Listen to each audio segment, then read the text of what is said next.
हाँ जी गाइस, क्या हाल है। आज का अपना एस्से है एस्से 520। ओके। एस्से 520 क्या कहते हैं, एनालिटिकल प्रोसीजर्स। ठीक है। अब हम यहाँ पे क्या करेंगे, अब यहाँ पे हम एनालिटिकल प्रोसीजर लगाना है। ठीक है।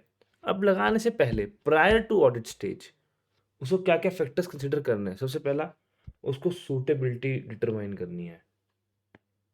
ठीक है ना। कोई भी पर्टिकुलर सब्सटैंटिव एनालिटिकल प्रोसीजर की, ठीक है, कि सूटेबल है या नहीं है इस फैक्ट्स एंड सर्कमस्टांसेस में। दूसरा, इवेलुएट करना है क्या, रिलायबिलिटी ऑफ डेटा, जिसके बेस पे तू वो करेगा, अपनी एनालिटिकल प्रोसीजर लगाएगा। डेटा, जिस सोर्स डेटा वो रिलायबल है या नहीं है, वो इवेलुएट करना। फिर एक एक्सपेक्टेशन डेवलप कर लेना कि भाई जो रिकॉर्डेड अमाउंट और रेशियोज हैं, और उनको इवेलुएट करना कि जो एक्सपेक्टेशन है sufficiently precise to identify misstatement. मतलब देखो भाई, देख सीधी सी बात है, तू पहले सूटेबिलिटी देख, फिर डेटा की रिलायबिलिटी देख, ठीक है, जिस डेटा पर चला रहा है।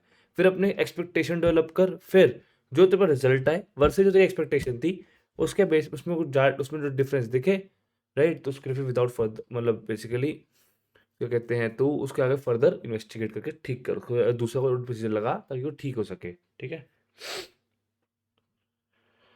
ओके। अगर वो एक्सेप्टेबल है तो ठीक है, कोई बात नहीं, कि ठीक है, अगर एक आध परसेंट ऊपर नीचे आ गया तो कोई दिक्कत नहीं है। ठीक है गाइस, तो यहाँ पे होता खत्म। ओके। देन खत्म, देन आता है आपका assist when forming an overall conclusion.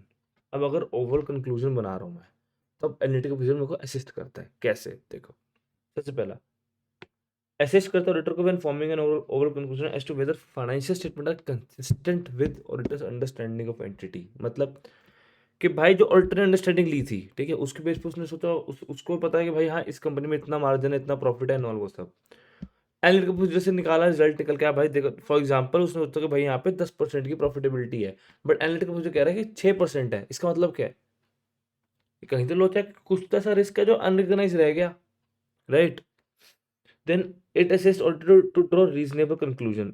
Reasonable conclusion draw करने में हेल्प करता है।